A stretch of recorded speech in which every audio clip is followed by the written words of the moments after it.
له ما في السماوات والأرض وهو العزيز الحكيم. صدق الله العظيم.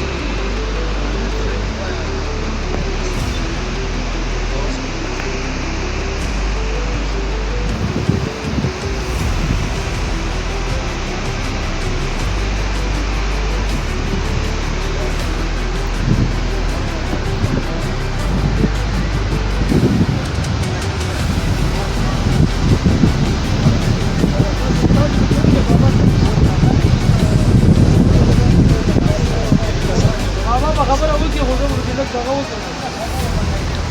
بسم الله الرحمن الرحیم. څنګه چې موږ په 2014-15 کې د دې پروژیکټ افتتاح کړی و، هغه هم پای تکمیل ته الله ورساو او 900 چې دا ډېر غټ شول د اوله، او دا په 35 کیوسیک باندې جوړه ده. نو 30 کیوسیک باندې دغه جنریټر چلیږي او 15 کیوسیک په بل ډول سره په دې کې ایکسټرا پرتېږي. نو موږ ارګنایزیشن څخه باقاعده په دې باندې ډسکس کړل او موږ چې دا ایکسټرا اوبه کومې فضول بهیږي چې د دې نه څه فایده واخلو. نو د 50 کیلو واټ دې ځای کې ځان له سټرکچر تیار کړل چې موږ دا ایکسټرا اوبه هم راوالو او ضایع نه شي، او د دې نه دې ځای کې په 50 کیلو واټ جنریټر کېږدو. په دې په دغه باندې موږ را مشران راغونډ کړي دي. انشاءالله ورځ وینو چې به بیا موږ په دې اختتام کوو او دا مشران راولو، دوی به دعا وکړي الله به په دې کې خیر واچوي.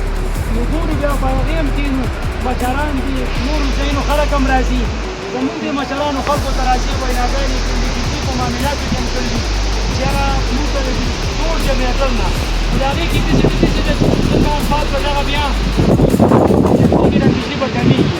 نو که چا ته ضرورت و هغه به موږ دغسې اجتماعي طور په دې باندې به کښېنو او چا ته ورکول یا نه یې ورکول، نو هغو ته به خبره کوو چې یاره موږ سره ایکسټرا بجلي شته نو هغه ځان باندې یو ځای به خپل دغه کوو. خو دا 50 کیلو واټ به انشاءالله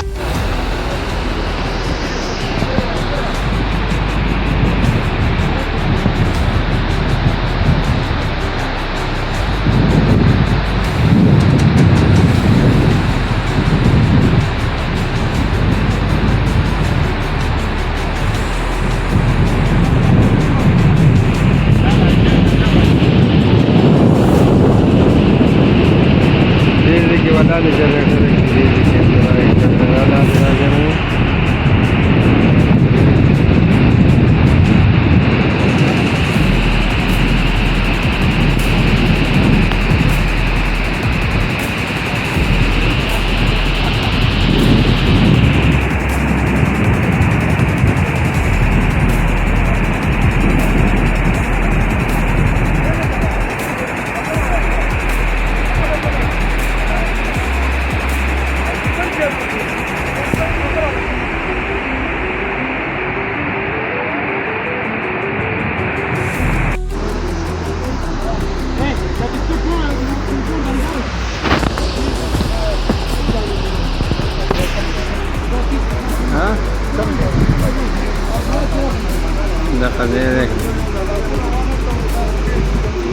جمعات کې به اکثر خلک دغه ته وړي، دا څه ورته وایي کور ته.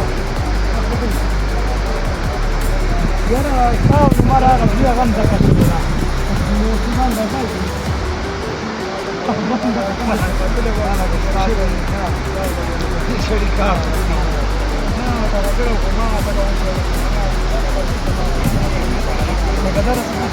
ماشاءالله دا په غازی میډیا چلیږي. ها سی چې غازی میډیا